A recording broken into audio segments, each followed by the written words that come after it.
येणाऱ्यांचे स्वागत करतात ती घराची दारे।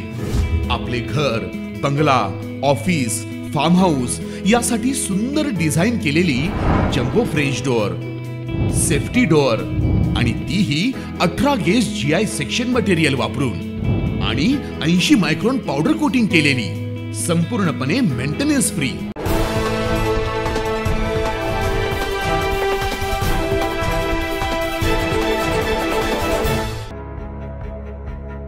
प्रचाराच्या तोफा आज थंडावणार। चारही मतदार संघात आज रॅलींचा झंझावात पाहायला मिळू शकतोय। त्यामुळे होणाऱ्या संभाव्य वाहतूक कोंडीवर पोलिसांचं कसं नियोजन असणार आहे ते जाणून घेऊया। विधानसभा निवडणुकीसाठी नाशिक शहरातील चारही मतदारसंघात उमेदवारांकडून आज शेवटच्या शक्ती प्रदर्शनार्थ प्रचाराचं नियोजन करण्यात आलंय। विविध रॅली आज काढण्यात येतील। त्यामुळे या रॅलीद्वारे होणारं शक्ती प्रदर्शन हे CBS, अशोक स्तंभ, शालिमार चौक, मुंबई नाका, द्वारका या भागात वाहतूक कोंडी करण्याची शक्यता निर्माण होती।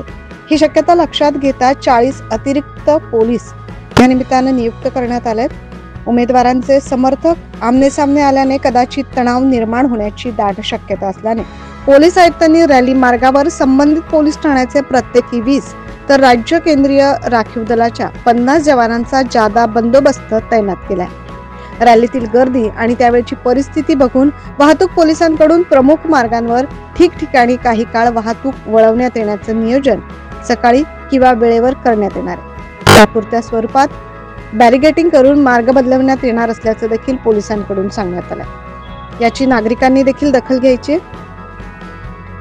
Bureau report, 9 news Maharashtra.